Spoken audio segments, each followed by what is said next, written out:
«No subas a ese avión», me susurró el empleado del mostrador de documentación, mientras mi hijo sostenía nuestros pases de abordar con una sonrisa. Mi mano temblaba cuando tomé mi pasaporte de vuelta. Detrás de mí, mi hijo Ricardo y su esposa Patricia esperaban con las maletas, listos para nuestro viaje a Cancún. Un viaje que yo había planeado para celebrar mis 68 años, para disfrutar con ellos lo que pensé sería un momento especial en familia.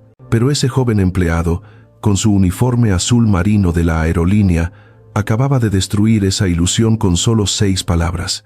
¿Cómo llegué aquí? ¿Cómo llegué al punto de estar en un aeropuerto, siendo advertido por un extraño sobre mi propio hijo? Todo comenzó 3 semanas atrás. Yo había decidido vender uno de mis terrenos en Guadalajara. No era gran cosa, solo un lote que había comprado hace 20 años y que ahora valía bastante por el crecimiento de la zona. Con ese dinero pensaba hacer algunas mejoras en la casa y guardar el resto para emergencias. A mis años, uno nunca sabe. Ricardo vino a visitarme ese día. Mi hijo único, el que crié solo después de que su madre nos dejara cuando él tenía apenas 8 años. Trabajé doble turno en la fábrica durante años para darle educación, para que tuviera lo que yo nunca tuve. «Papá, ¿es cierto que vas a vender el terreno de Guadalajara?», me preguntó mientras tomábamos café en la cocina. «Sí, mijo. Ya encontré comprador. Me ofrecen un buen precio». Su rostro se iluminó. «Papá, tengo una idea mejor. ¿Por qué no invertimos ese dinero juntos? Tengo un contacto que maneja inversiones en bienes raíces. Podríamos duplicar ese dinero en menos de 2 años». Patricia, su esposa, asintió con entusiasmo. «Don Roberto, mi primo trabaja en eso. Es una oportunidad increíble. Nosotros ya invertimos y nos ha ido muy bien». Me sentí halagado. Mi hijo queriendo hacer negocios conmigo, incluyéndome en sus planes. «No sé, mijo. A mi edad, prefiero tener el dinero seguro en el banco. Papá, confía en mí. ¿Cuándo te he fallado? Además, piénsalo. Si duplicamos el dinero, podrás dejarme una herencia más grande. ¿No quieres eso?». Esa frase me incomodó un poco, pero la ignoré. Claro que quería dejarle algo bueno a mi hijo. Era lo único que tenía. Los días siguientes, Ricardo insistió. Venía cada tarde con más información, con papeles, con promesas. Patricia siempre estaba ahí, respaldándolo, empujándome suavemente hacia esa decisión. Una semana después, cedí. Firmamos documentos, transferí el dinero de la venta a una cuenta que Ricardo había abierto para la inversión. Me dio un papel que supuestamente era el contrato de la inversión. No entendí mucho, pero confié. 2 días después del movimiento del dinero, Ricardo llegó con una sorpresa. «Papá, Patricia y yo queremos regalarte algo. Un viaje a Cancún, todo pagado. 5 días en un resort, todo incluido. Te lo mereces». Me emocioné. Hacía años que no salía de Monterrey, que no tomaba vacaciones. «Mijo, no tenían que hacer esto». «Claro que sí, papá. Queremos agradecerte por confiar en nosotros con la inversión. Además, nos vendría bien un tiempo en familia, ¿no crees?». Acepté sin dudarlo. Ricardo se encargó de todo. Compró los boletos, reservó el hotel, incluso me ayudó a empacar. Yo solo tenía que presentarme en el aeropuerto. La noche antes del viaje, no podía dormir de la emoción. Me levanté a las 3 de la mañana, fui a la cocina por un vaso de agua. Mientras regresaba a mi cuarto, noté que la luz del estudio estaba encendida. Ricardo y Patricia se habían quedado a dormir en casa para salir todos juntos temprano al aeropuerto. Me acerqué a apagar la luz y escuché voces. La puerta estaba entreabierta. «¿Estás seguro de que va a funcionar?». Era la voz de Patricia. Sonaba nerviosa. «Tranquila. El seguro de viaje cubre todo. Accidente en el mar, nadie va a cuestionar nada. Un hombre de su edad, con problemas de corazón. Pero, ¿y si sobrevive?». «No va a sobrevivir. Ya tengo todo arreglado con el instructor de buceo. Le van a dar un tanque con una mezcla especial. Va a aparecer un ataque cardíaco natural bajo el agua». Mi corazón se detuvo. Literalmente sentí que dejaba de latir por un segundo. «¿Y el dinero de la inversión?», preguntó Patricia. Ricardo se rió. «¿Cuál inversión? Ese dinero ya está en nuestra cuenta. Cuando él muera, tendremos el dinero del terreno, la casa, su pensión acumulada y encima el pago del seguro de vida. Casi 5 millones de pesos en total, mi amor. Tu papá confía demasiado en ti, por eso fue tan fácil.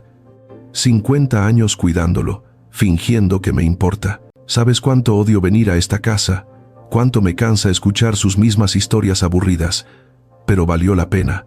Todo esto será nuestro. Mis piernas no respondían. Quise entrar, gritarles, pero estaba paralizado. Mi propio hijo, mi sangre, el niño que llevé en hombros, al que enseñé a andar en bicicleta, por quien sacrifiqué todo. Me escabullí de vuelta a mi cuarto sin hacer ruido. Pasé el resto de la noche despierto, con la mente acelerada. ¿Qué debía hacer? ¿Cancelar el viaje? ¿Enfrentarlos? ¿Llamar a la policía? Pero no tenía pruebas. Solo mi palabra contra la de ellos. Y si les decía algo, podrían encontrar otra manera. Necesitaba pruebas. Necesitaba ayuda. A las 6 de la mañana, cuando Ricardo tocó mi puerta para despertarme, yo ya estaba vestido. ¿Listo, papá? ¿Emocionado? Mucho, mijo, respondí, con la mejor actuación de mi vida. En el coche hacia el aeropuerto, ellos conversaban animadamente sobre los tours que haríamos, los restaurantes que visitaríamos.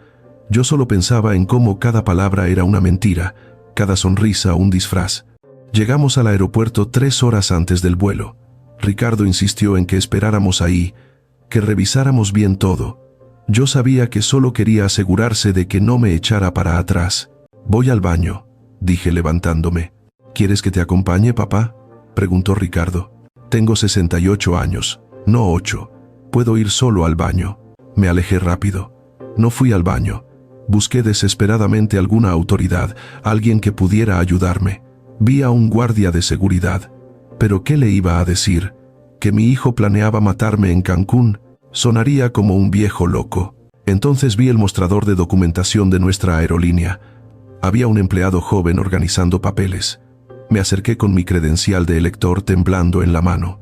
«Disculpe, joven», murmuré. Él levantó la vista.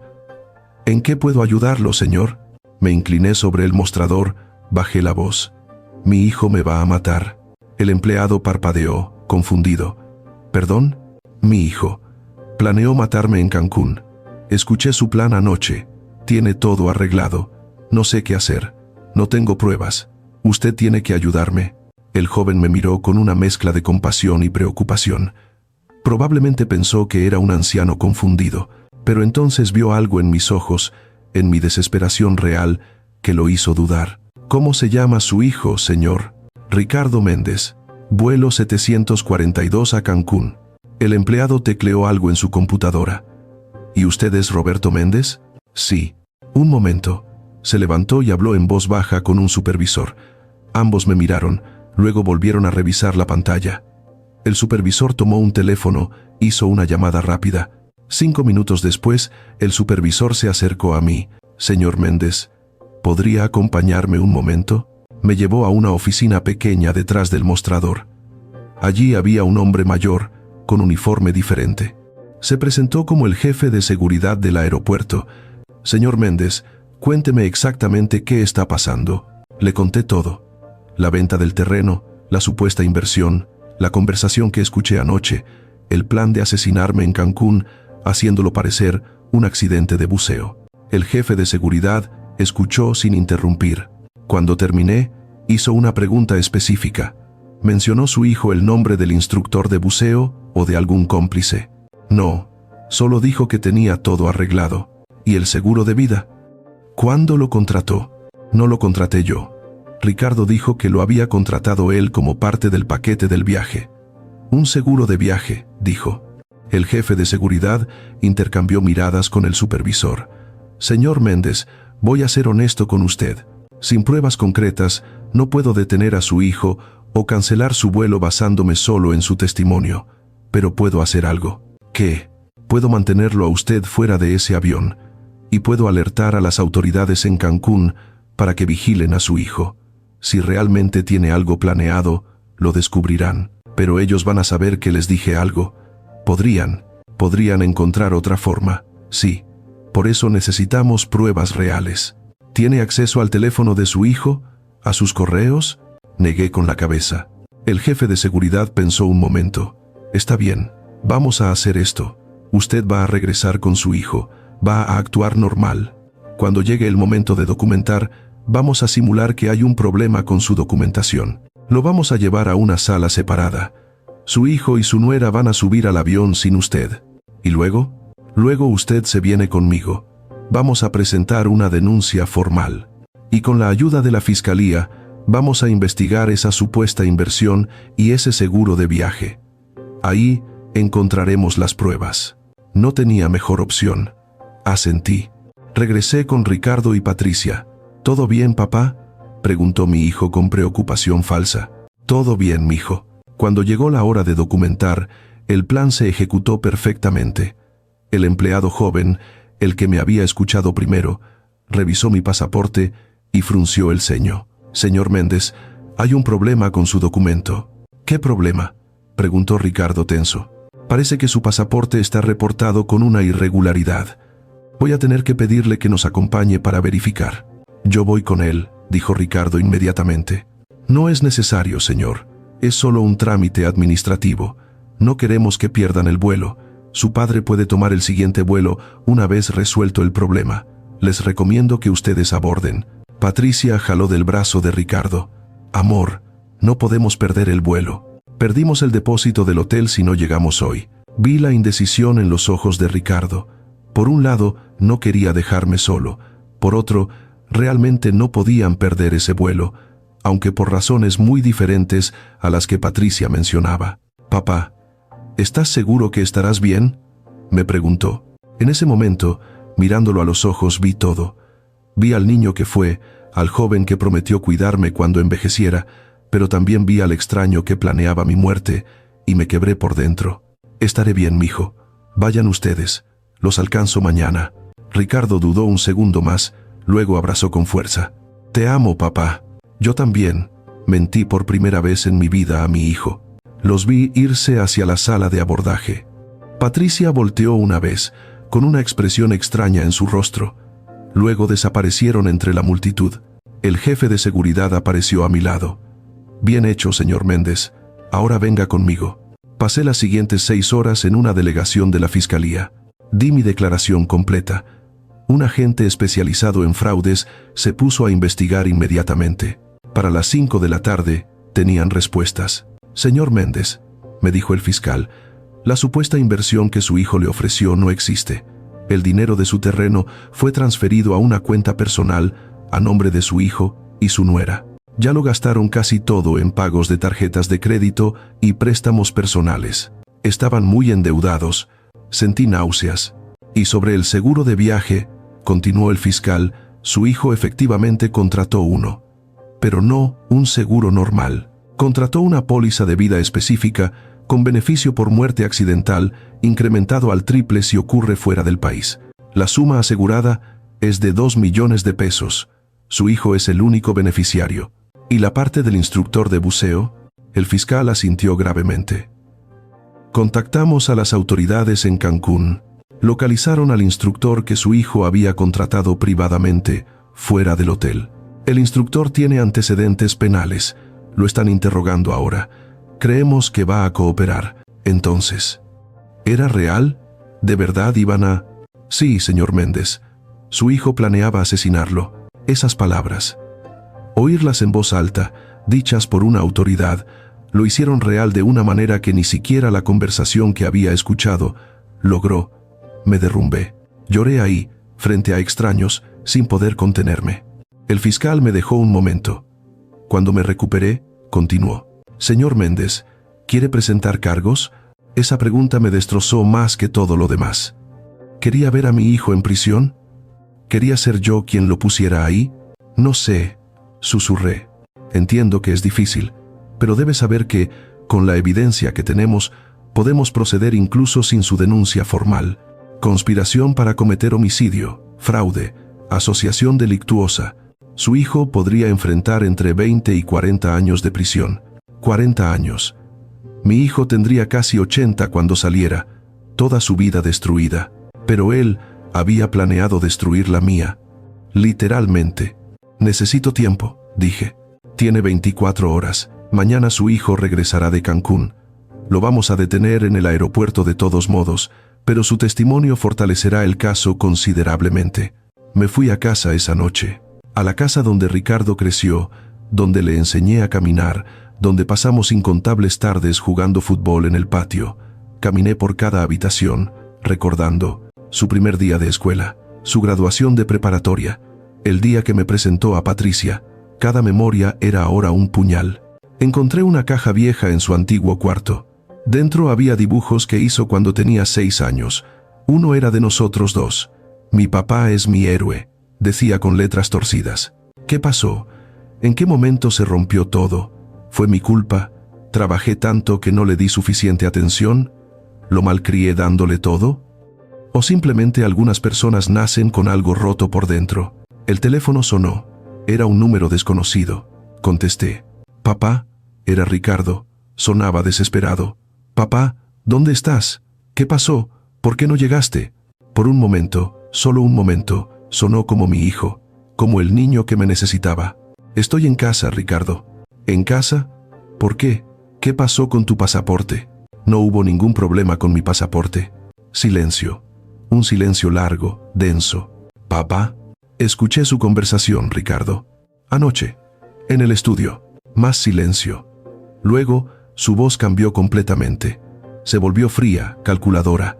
«No sé de qué hablas. Sé todo. La inversión falsa, el seguro, el instructor de buceo, todo. Estás loco, viejo. Estás confundido. Las autoridades ya lo saben también. Tienen toda la evidencia.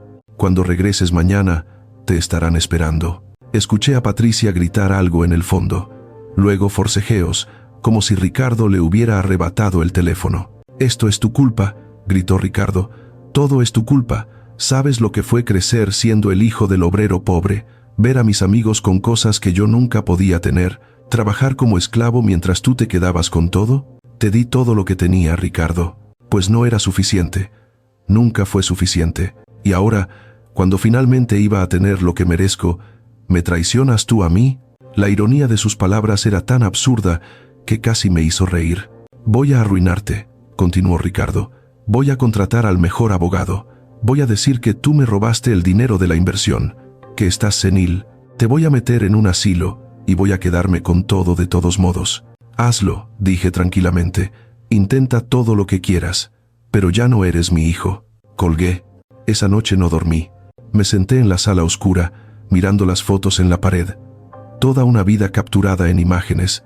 Ricardo bebé, Ricardo niño, Ricardo adolescente. En todas las fotos, yo estaba ahí, sonriendo, orgulloso. ¿Cuándo dejaron de ser reales esas sonrisas de él? ¿Cuándo empezó a fingir? A las 9 de la mañana siguiente, el fiscal me llamó. «Señor Méndez, detuvimos a su hijo y su nuera en el aeropuerto. El instructor de buceo en Cancún confesó todo. Hay suficiente evidencia para proceder. Solo necesito saber, ¿va a testificar?» Cerré los ojos. Vi al niño de 6 años que dibujó «Mi papá es mi héroe». Pero ese niño ya no existía. Quizás nunca existió realmente. «Sí», dije, «voy a testificar». El juicio duró 4 meses. Fue un circo mediático. «Hijo, intenta asesinar a padre por herencia», decían los titulares. Desconocidos me paraban en la calle para decirme cuánto lo sentían. Otros me culpaban por destruir a mi propia familia. Pero lo peor era el juzgado. Estar ahí, viendo a Ricardo sentado en el banquillo de los acusados con su traje formal, su rostro serio. A veces me miraba con odio puro. Otras veces, en momentos que creía que nadie lo veía, su máscara caía y veía algo diferente. ¿Arrepentimiento? ¿Vergüenza? No lo sé.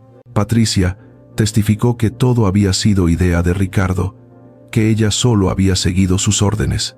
Mintió con tanta convicción que casi le creo. El instructor de buceo describió exactamente cómo planeaban hacer que mi muerte pareciera un accidente.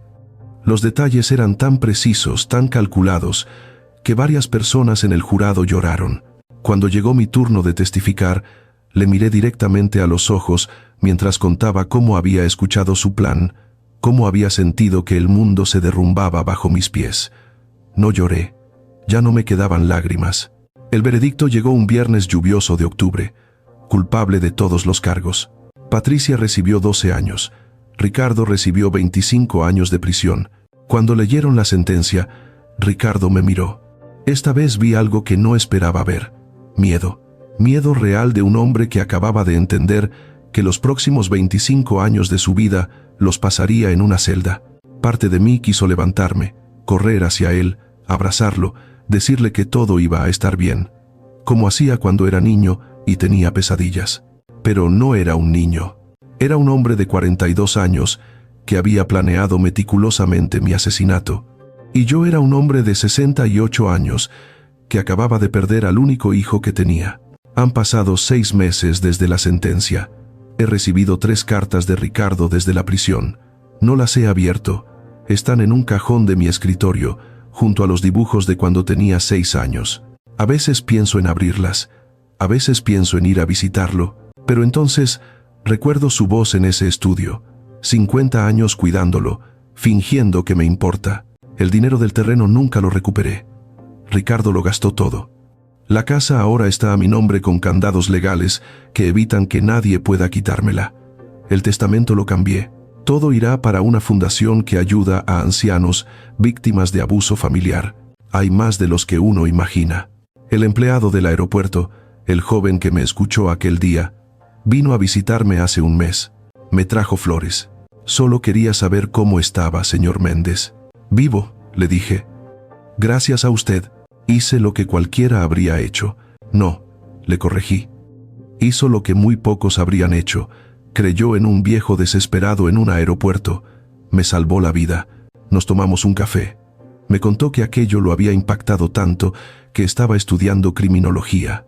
Quería trabajar en protección de personas vulnerables. De alguna forma retorcida, Ricardo ayudó a crear algo bueno sin quererlo. Anoche abrí una de sus cartas.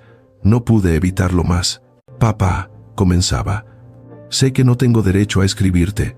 Sé que lo que hice es imperdonable. No busco tu perdón porque no lo merezco. Solo quiero que sepas que pienso en ti todos los días. Que me arrepiento de cada segundo de ese plan monstruoso. Que fui yo quien estuvo ciego durante 50 años, no tú. Tú me diste todo, y yo solo quise más. El dinero, papá. El maldito dinero me hizo creer que era más importante que tú. Tenías razón.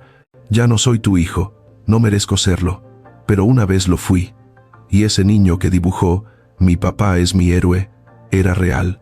No lo he olvidado, nunca lo olvidaré, aunque tú sí me olvides a mí. Volví a guardar la carta en el cajón. Esta noche, sentado en mi sala vacía, en esta casa demasiado grande para un solo hombre, me pregunto si hice lo correcto, si debí haber sido más compasivo, más comprensivo, si debí haberlo perdonado. Pero entonces recuerdo que él planeaba matarme. No en un arrebato de ira, no en defensa propia. Planeaba ahogarme bajo el agua y cobrar un seguro, y luego iba a seguir con su vida como si nada. ¿Cómo se perdona eso? No lo sé.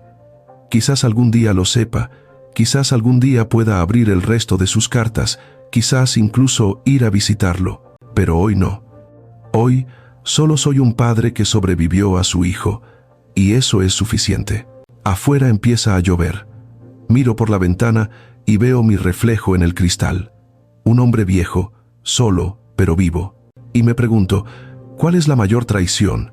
¿Que tu hijo planee matarte o que tú lo denuncies y lo mandes a prisión? No tengo respuesta. Solo tengo esta vida que casi pierdo y estos años que me quedan, que ahora sé que son un regalo. Un regalo que casi me arrebatan. El teléfono suena. Es el empleado del aeropuerto, el joven que ahora estudio criminología. Me invita a dar una charla en su universidad sobre abuso de ancianos. No sé si pueda, le digo. Señor Méndez, su historia puede salvar a otros, puede ayudarles a ver las señales, a no confiar ciegamente. Por favor, acepto, porque si algo bueno puede salir de esta pesadilla, tiene que salir. Cuelgo y miro nuevamente el cajón donde están las cartas y los dibujos. Algún día, me digo, algún día abriré el resto. Algún día encontraré en mí la capacidad de perdonar lo imperdonable. Pero ese día no es hoy. Hoy solo soy un hombre de 68 años que sobrevivió. Y eso, en este momento, es suficiente. La lluvia golpea más fuerte contra la ventana. En algún lugar de esta ciudad, en una celda, mi hijo también escucha esta lluvia. Y tal vez, solo tal vez, en este momento él también esté pensando en mí. pero ya nunca lo sabré.